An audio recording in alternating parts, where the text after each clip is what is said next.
तो हेलो दोस्तों, स्वागत है आपका हमारे यूट्यूब चैनल में। गाइस, आज बहुत दिनों काफ़ी दिनों बाद मैं वीडियो अपलोड कर रहा हूँ। कुछ टाइम नहीं मिला और पढ़ाई वढ़ाई में व्यस्त रहा इस चक्कर में। लेकिन आज से रेगुलर वीडियो आएगी और रेगुलर ही वीडियो अपलोड करूँगा। तो आज की वीडियो से हम स्टार्ट करने वाले हैं अपना payment of gratuity act 1972। Payment of gratuity act 1972 जो कि काफ़ी इम्पोर्टेंट है इंडस्ट्रियल लॉ में। काफ़ी इंपॉर्टेंट चैप्टर है, काफ़ी मार्क्स कवर करता है ये इंडस्ट्रियल लॉ में। तो चलिए बिना कोई भी टाइम वेस्ट किए हम अपना इंडस्ट्रियल लॉ का सेकंड चैप्टर जो कि है पेमेंट ऑफ ग्रेजुटी एक्ट 1972 से हम शुरू करने जा रहे हैं। ठीक है, तो पेमेंट ऑफ ग्रेजुटी एक्ट सबसे पहले क्या है? सबसे पहले अपना इंट्रोडक्शन क्या कहता है? The term gratuity is derived from Latin word that means gratuitous.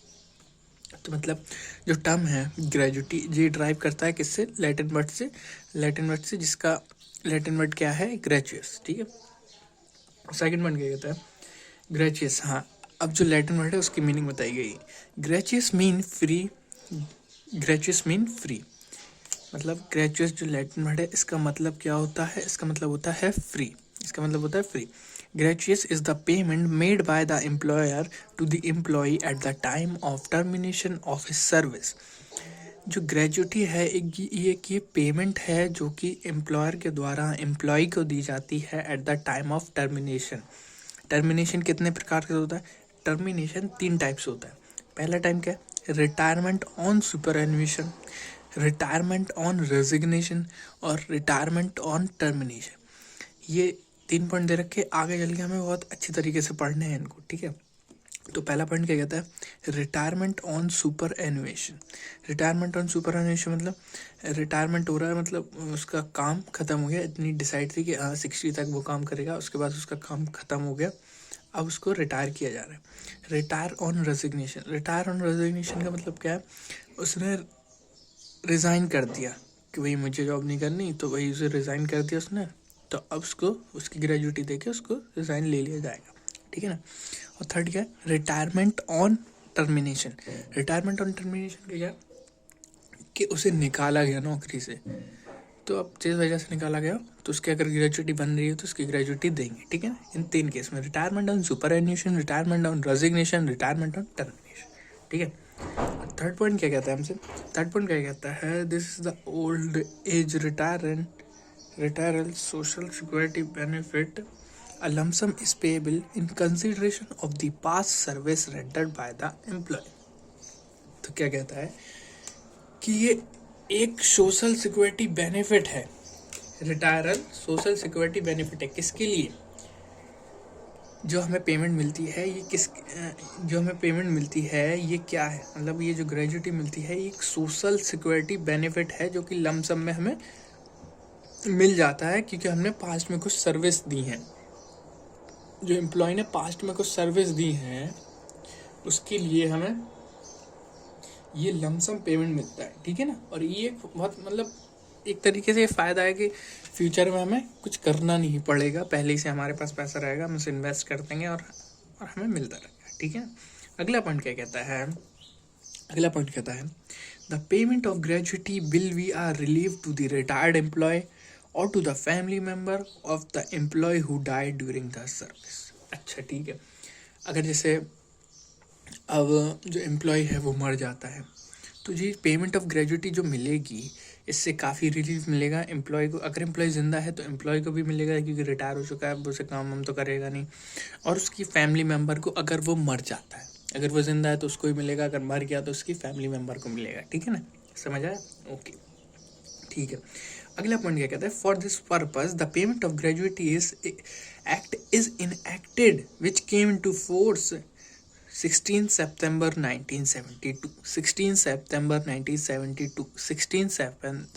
1972। इसी पर्पस के लिए ये एक्ट बनाया गया जो कि फोर्स में आया 16 सितंबर 1972। ठीक है, समझ आया? अब अगला क्या कहते हैं? अगला हम पढ़ेंगे।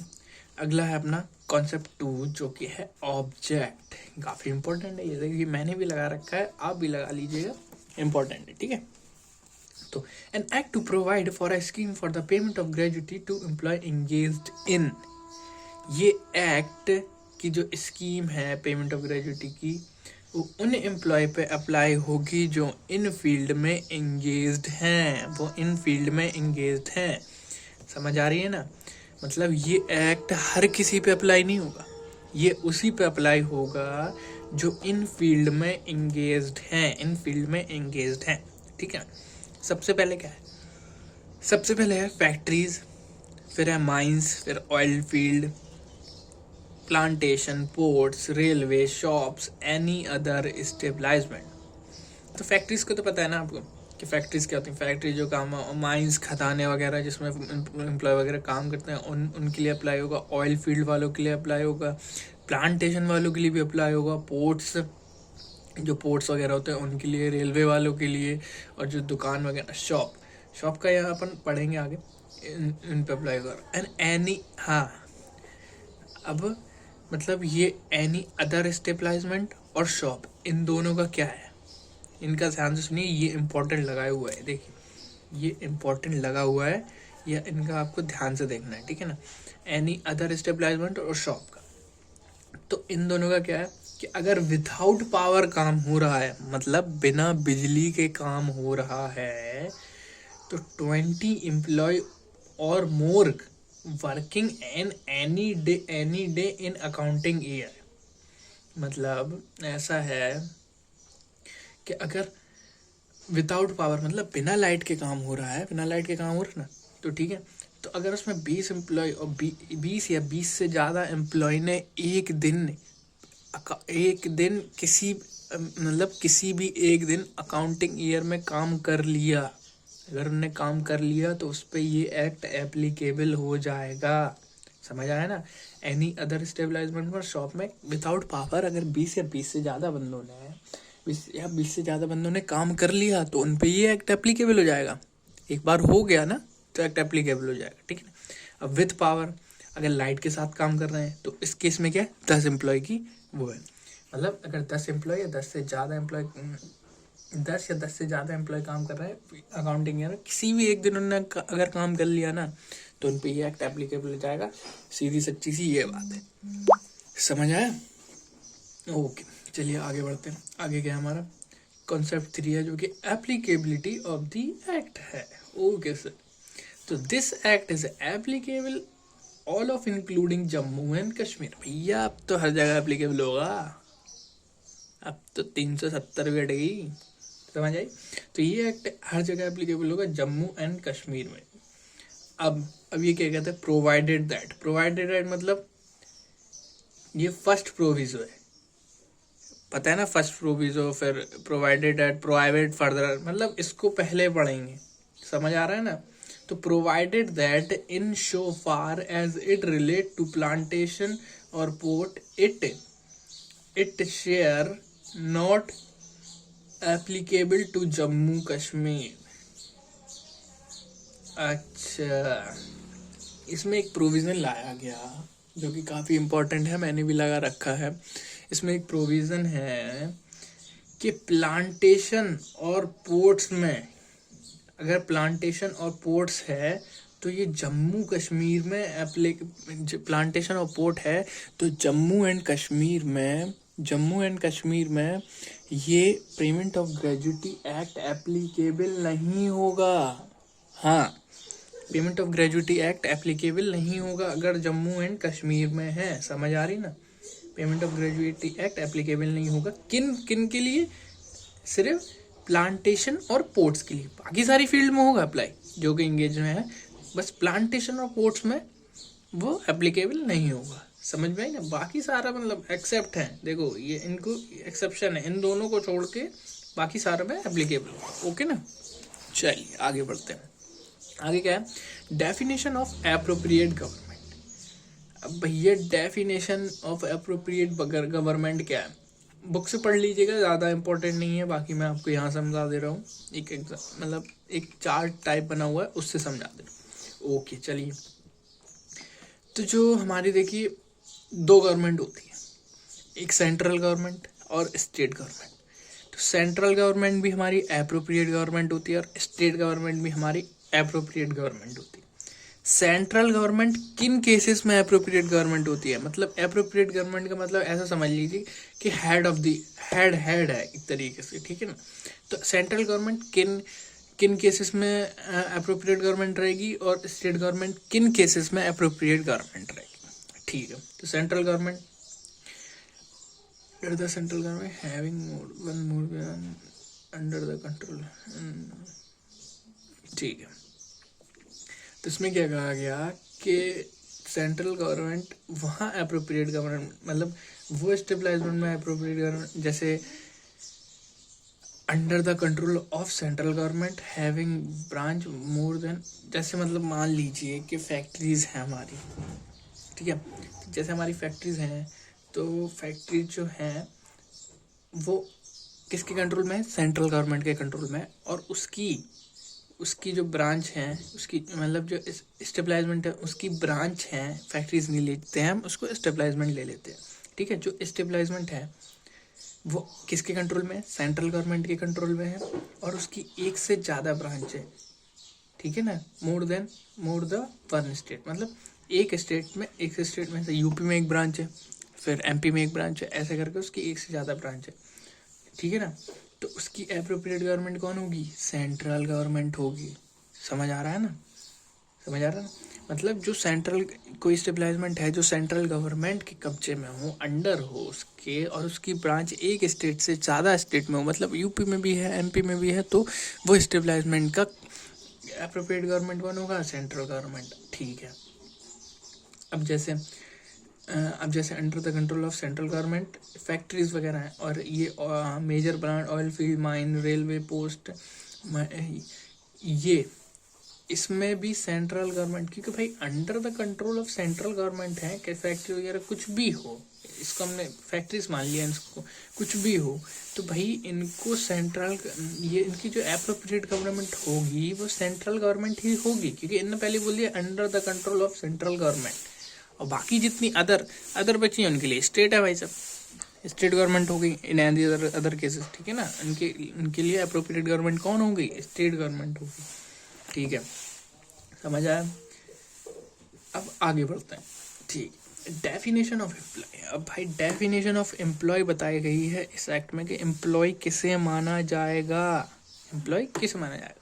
तो section 2E of the act define the term employ, section जो 2 ही है वो डिफाइन करता है term employ, section 2E term है वो डिफाइन करता है एम्प्लॉय। तो employee means any person other than apprentice who is employed for wages, ठीक है। एम्प्लॉय वो पर्सन है, employee any other person, employee कोई भी पर्सन हो सकता है अदर देन अप्रेंटिस। अप्रेंटिस का मतलब क्या होता है, trainee, who is employed for wages.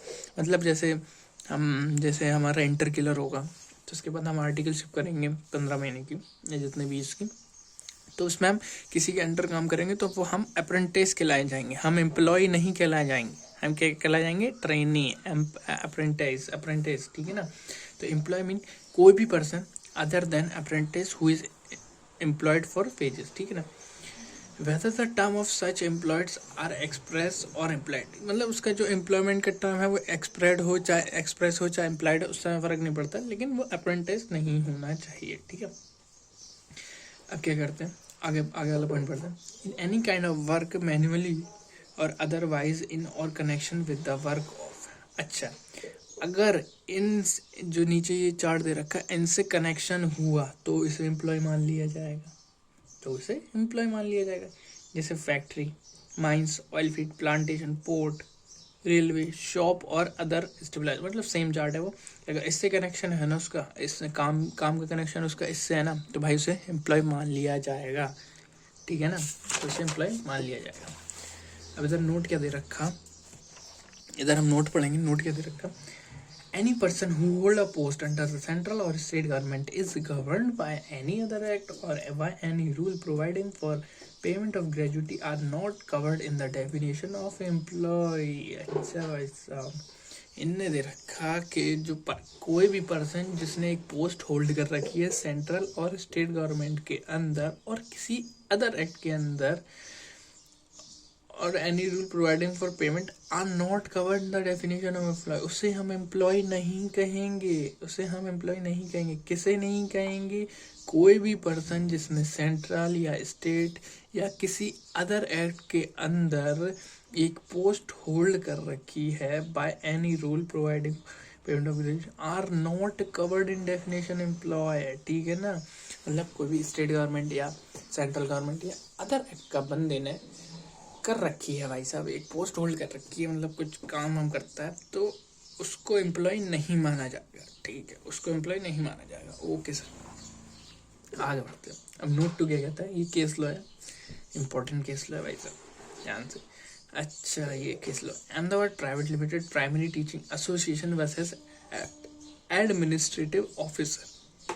किसका केस है? Ahmedabad private limited primary teaching association versus administrative officer का केस है भाई साहब। तो इसमें ये केस में ये क्या हुआ था, the teacher are clearly not intended to be covered by the definition of employee. इसमें ये कहा गया कि ये जो टीचर्स हैं वो पेमेंट ऑफ ग्रेजुएटी एक्ट के अंदर कवर नहीं, मतलब वो एम्प्लॉय की डेफिनेशन में कवर नहीं होते हैं, एम्प्लॉय की डेफिनेशन में कवर नहीं होते हैं। But the payment of gratuity amendment act 2000 has amend the definition of the employee including teacher in the association with the. हाँ, तो ये केस जब चला तो पेमेंट ऑफ ग्रेजुएटी एक्ट में एक अमेंडमेंट लाई गई 2009 में, और उसको अमेंड किया गया, डेफिनेशन को उसकी अमेंड किया गया, और टीचर को भी इंक्लूड किया गया इस एक्ट में। तो इस केस लॉ का नाम क्या है? Ahmedabad private limited primary teaching association versus administrative officer. इसमें ये बताया गया, मतलब एक टीचर ने जब अपनी ग्रेजुएटी मांगी तो उनने ये कहा कि जो टीचर होते हैं वो एम्प्लॉय की डेफिनेशन में कवर नहीं होते हैं। लेकिन जब केस वेस हुआ तो एक अमेंडमेंट लाई गई कि पेमेंट ऑफ ग्रेजुएटी एक्ट में अमेंडमेंट लाई गई एम्प्लॉय की डेफिनेशन में, उसमें टीचिंग को भी, टीचर को भी employee teaching within previous act, उनको भी एक एम्प्लॉय की डेफिनेशन में जोड़ा गया, उनको भी एक एम्प्लॉय की डेफिनेशन में जोड़ा गया। ठीक है ना।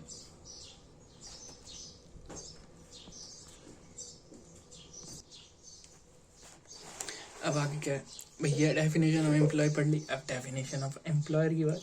ठीक है ना। अब डेफिनेशन ऑफ एम्प्लॉयर की बात, तो एम्प्लॉयर वो पर्सन है जो कि इन रिलेशन हो इनमें, ये जितने भी दे रखे ना इनमें, तो एम्प्लॉयर वो पर्सन है जो कि इन रिलेशन हो इनमें। एनी स्टेबलाइजमेंट, कोई भी establishment, factory, mines, oil field, ports और प्लांटेशन, शॉप, रेलवे कंपनी। ठीक है ना।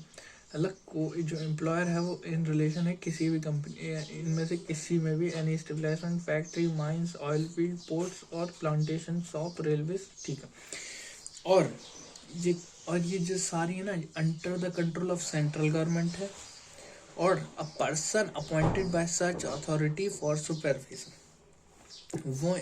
वो बंदा एम्प्लॉयर माना जाएगा जिसका रिलेशन हो इनमें से किसी का भी, और जो under the control of central government हो, जो under the control of central, और एक पर्सन अपॉइंट किया गया हो जो सुपरवाइज करे इनको।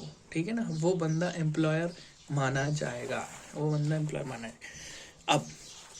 अब इसमें मीनिंग ऑफ फैमिली बताइए, मतलब फैमिली में कौन कौन इंक्लूड होंगे, मतलब जब ग्रेजुएटी मिलेगी तो फैमिली में कौन कौन बंदा इंक्लूड है। अगर वो एम्प्लॉय नहीं रहा तो हम ग्रेजुएटी किसको देंगे, ये भी तो पता करना है ना। तो फैमिली में कौन कौन इंक्लूड है वो अब हम पढ़ते हैं। ओके, तो सेक्शन 2H, इसका सेक्शन क्या है फैमिली का? 2H। और एम्प्लॉय का क्या था? सेक्शन 2E याद रखिएगा। Okay, section 2H define the term family. Section 2H हमें बताता है कि फैमिली क्या है। In relation to an employee shall be deemed to be consist of,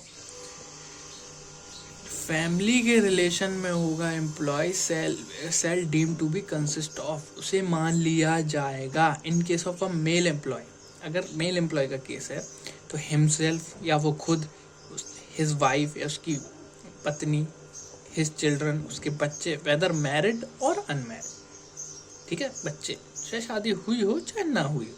his dependent parents, मतलब उसके जो एम्प्लॉय है उसके डिपेंडेंट पेरेंट्स जो उसी पे डिपेंड हैं, मतलब वो कुछ करते धरते नहीं है, वो अपने बच्चे पे डिपेंड हैं, तो भैया उनको भी फैमिली में इंक्लूड किया जाएगा, ओके ना। And the dependent parents of his wife, भैया अगर उसकी वाइफ है उसके और उसके पेरेंट्स उसकी वाइफ पे डिपेंड थे, तो भैया अब वो एक फैमिली में आ जाएंगे, क्योंकि अब वो समझ रहे ना, हाँ वही वाला। एंड द विडो, अगर वो मेल मेल जो एम्प्लॉय है वो टहल गया, तो उसकी विडो उसकी विधवा को मिलेगा, विधवा को फैमिली में। And children of his predeceased son if any, अगर जैसे वो टहल गया तो जो उसके बच्चे हैं प्रेडिसीजन, अगर कोई बच्चे हैं तो भैया उनको मिलेगा, अगर कोई है तो, अगर कोई है तो, ऐसा कोई ज़रूरी नहीं है, ऐसा कोई ज़रूरी नहीं है, लेकिन अगर फिर भी कोई है तो ठीक है ना, समझ आ रहा, ओके।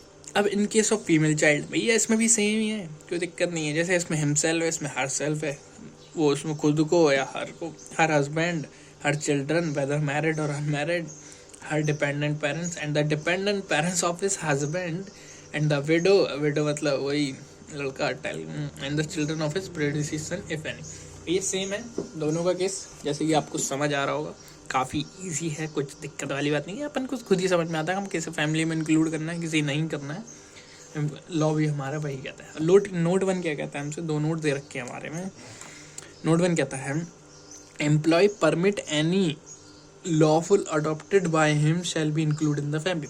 अच्छा, इसमें क्या कह रखा है कि अगर एम्प्लॉय ने कोई किसी को अडॉप्ट कर रखा है लॉफुली, तो भाई उसे भी फैमिली में इंक्लूड किया जाएगा, उसे भी फैमिली में इंक्लूड किया जाएगा, समझ आ रहा है ना, उसे भी फैमिली में इंक्लूड किया जाएगा। नोट 2 क्या कहता है, नोट 2 कहता है, जो इम्पोर्टेंट लगा रखा है मैंने, शायद एमसीक्यू में पूछ ले, हो सकता है ये कुछ भी हो सकता है, लॉ है ये law, okay.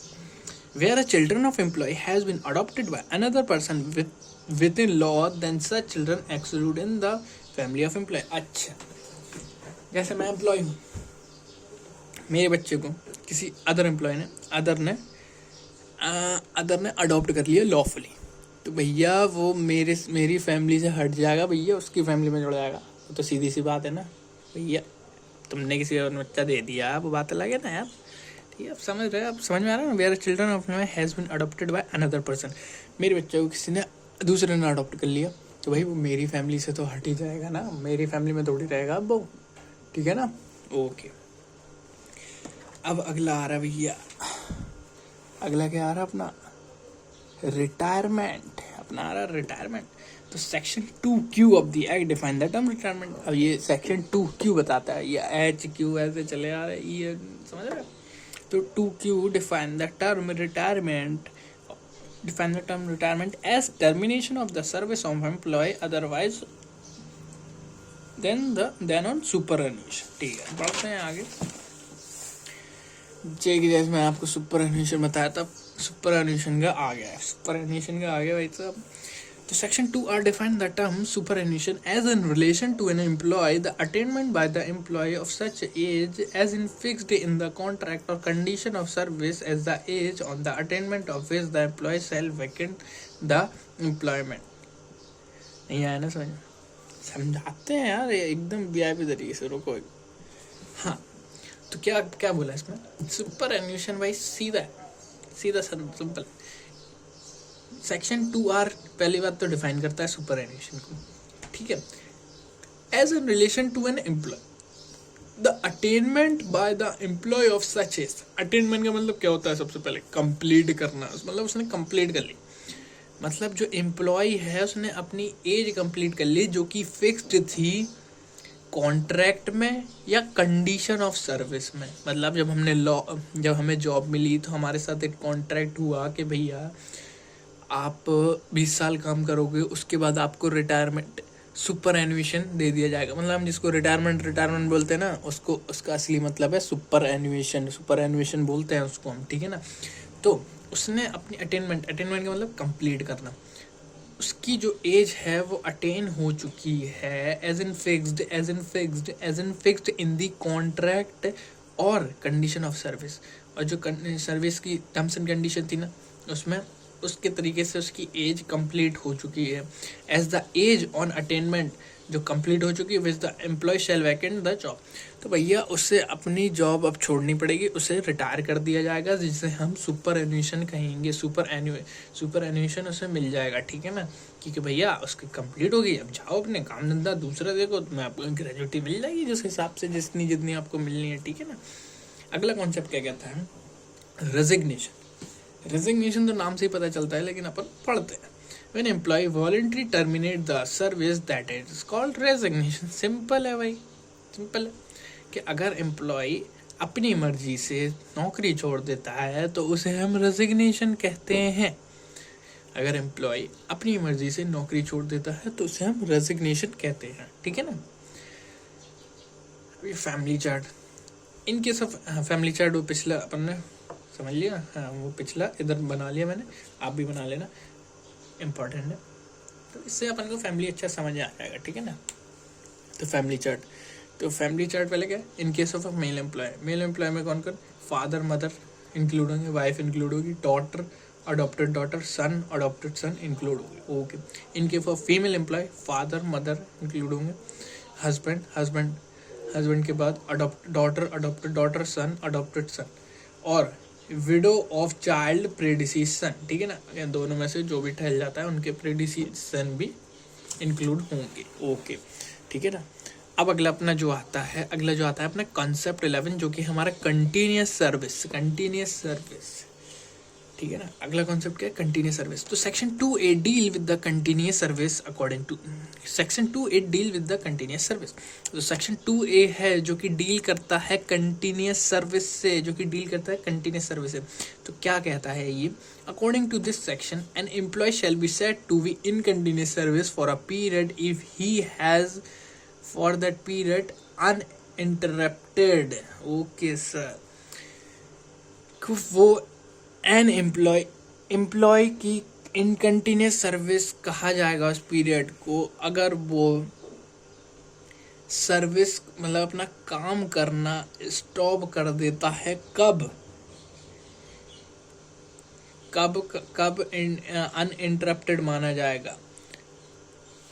Include service interrupted bye, मतलब कुछ सर्विसेज ऐसी हैं जो इनकंटिन्यूस माना जाएगा, और कुछ सर्विस जब वो मतलब उसने छुट्टी भी ले ली तो उसको इनकंटिन्यूस में इंक्लूड नहीं करेंगे, उसे कंटिन्यूस सर्विस में हम इंक्लूड करेंगे। अगर उसने छुट्टी भी ले ली तो किन केसेस में इंक्लूड किया जाएगा। अगर उसने छुट्टी मतलब अगर उसने इनकंटिन्यूस भी पीरियड होगा ना तो उसे इंक्लूड कर लिया जाएगा कंटिन्यूस में। किन केसेस में, सिकनेस, भैया बीमार है, सिकनेस है यार, अब इसमें भी तुम ड्रामे करो कि नहीं तुमने कंटिन्यूस सर्विस नहीं दी तो बीमार थे तो क्या हुआ, आना चाहिए था, ऐसा थोड़ी होता है।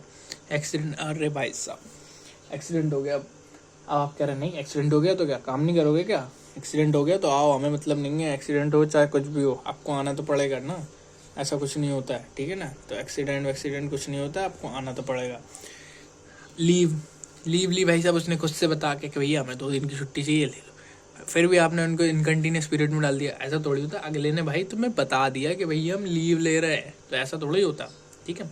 ले ऑफ, फैक्ट्री बंद थी भाई साहब, फैक्ट्री बंद थी तो वाकई क्या झाड़ू पोछा लगाएगा, जब तुम्हारी फैक्ट्री को लेगी तभी तो काम करेगा। ले ऑफ थी। स्ट्राइक और लॉकआउट, भैया स्ट्राइक थी, लॉकआउट बंद चल रहा था, स्ट्राइक चल रही थी कि अरे फैक्ट्री के मजदूर कह रहा है कि नहीं मुझे मेरी इतनी तनख्वाह चाहिए और ये और वो, ठीक है ना।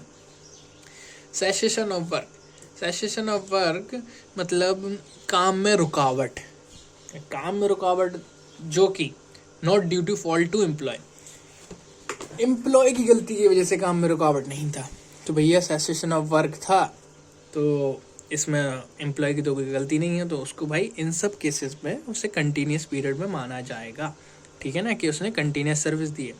और कंटिन्यूस सर्विस इनकंटिन्यूस कब माना जाएगा, कब absence from duty without leave where absence treated as break of service. भैया वो अपनी ड्यूटी से एब्सेंट हो गया विदाउट लीव के हो गया भाई साहब, ठीक है ना, विदाउट लीव के वो एब्सेंट हो गया, तो भाई सही बात है, इनकंटिन्यूस ही माना जाएगा। तुम्हें बता के जाना चाहिए ना एम्प्लॉय को, भैया अब्बा की तो है नहीं है तुम्हारी फैक्ट्री, अब्बा की तो है नहीं है ना, तो बता के जाना चाहिए, तो कि भैया हाँ एप्लीकेशन लिख दो कि साहब 2 दिन की छुट्टी चाहिए, जान दो, ठीक है। अगला क्या, cessation of work due to fault of employee. ये काम में रुकावट आ गई एम्प्लॉय की वजह से, सॉरी हाँ एम्प्लॉय की वजह से काम में रुकावट आ गई, तो भाई वो आपको समझ गए ना, उसमें इंक्लूड नहीं किया जाएगा, कंटिन्यूस सर्विस में उस एम्प्लॉय को इंक्लूड नहीं किया जाएगा। अभी एक एग्जांपल है, जैसे हम पढ़ते हैं, फिर एग्जांपल के बाद आज की वीडियो पर ख़त्म करते हैं, ख़त्म करेंगे ना, हाँ ख़त्म करते हैं आज की वीडियो। ये एक एग्जांपल है कि एक बंदा है जिसने वर्क किया 4 साल, बीमार रहा वो जिसमें 2 महीने, एक्सीडेंट हुआ उसका 3 महीने, लीव ली उसने 1 महीने की, स्ट्राइक और लॉकआउट रहा 5 महीने का, एब्सेंस रहा विदाउट लीव 1 मंथ का, सेसेशन ऑफ वर्क रहा 2 मंथ का, not default of employee, default इसकी गलती नहीं थी, 2 मंथ का। Whether mister A is entitled for gratuity, mister A entitle है ग्रेजुटी के लिए, ठीक है।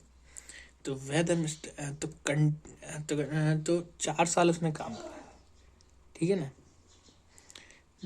2 महीने सिकनेस रहा उसकी कोई गलती नहीं है, प्लस करेंगे, 3 महीने एक्सीडेंट रहा उसकी कोई गलती नहीं है, प्लस करेंगे, ठीक है ना, लीव ली वो तो हटाओ, 5 महीने उसने 5 महीने लॉकआउट रहा तो उसको प्लस करेंगे, 2 महीने सेसेशन ऑफ वर्क रहा तो उसको भी प्लस करेंगे, ठीक है ना। तो ये कितना होता है, 4 साल, 3 2 5 5 10 2 12, 5 साल हो गए। तो 5 साल हो चुके हैं, तो मतलब अगर 5 साल उसने कंटिन्यूस सर्विस कर दी तो mister A is entitle for gratuity. इस टॉपिक को हम कल अगली वीडियो में और अच्छे से पढ़ेंगे, तब तक के लिए गुड बाय। आज हमने बहुत पढ़ लिया, नहीं समझ आया तो आप एक बार कमेंट करके बताएं, मैं और अच्छे से समझाऊंगा, जो भी नहीं समझ आया वो बताएं। तो चलिए बाय बाय टाटा, कल फिर मिलते हैं।